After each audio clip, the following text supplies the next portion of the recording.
తెలంగాణ రాష్ట్ర మున్నూరు కాపు సంఘం ఆధ్వర్యంలో రూపొందించిన డైరీ ఆవిష్కరణ కార్యక్రమ మహోత్సవానికి రావాల్సిందిగా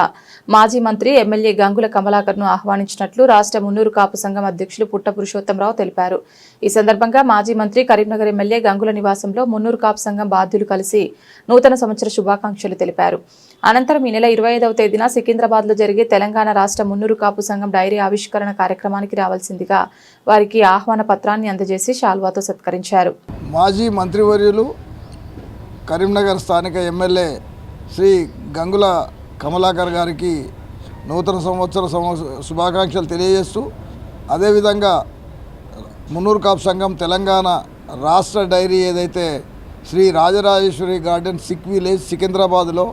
ఈ నెల 25వ తేదీ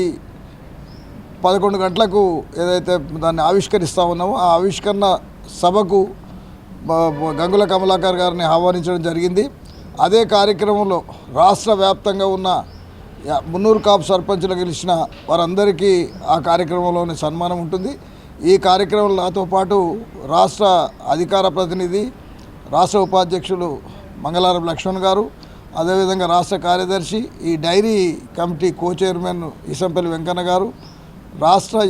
యువజన విభాగం ప్రధాన కార్యదర్శి సత్యనేని శ్రీనివాస్ గారు, మీరంతా, అదేవిధంగా మా వర్కింగ్ ప్రెసిడెంట్ మన హరిశంకర్ గారు, అదేవిధంగా కూరగాయల తిరుపతి గారు, కంజర్ల రేణుక గారు, ఈ కార్యక్రమంలో మా జిల్లా అధ్యక్షులు బొమ్మ రాధాకృష్ణ గారు పాల్గొన్నారు. ఖచ్చితంగా అదేవిధంగా ఈ సందర్భంలో యావత్ మున్నూరు కాపులకు ఏదైతే రాబోయే మున్సిపల్ ఎన్నికలు జరుగుతూ ఉన్నాయి, ఆ ఎన్నికలలో బహుజనుల రాజ్యాధికారంకై ప్రయత్నం చేస్తూ మేమెంతో మా వాటా సాధిస్తూనే బహుజనులకు అంత వాటా వచ్చే విధంగా మున్నూరు కాపులంతా బహుజన రాజ్యాధికారం బాటలు వేస్తూ మున్నూరు కాపులతో పాటు బీసీలకు, మున్నూరు కాపులను నిలబడ్డ దగ్గర మున్నూరు కాపులకు గెలిపించుకొని అత్యధిక సీట్లు గెలిపించుకొని ముందుకు సాగి రాబోయే రోజులలో బహుజన రాజ్యాధికారం పయనించాలని ఈ సందర్భంలో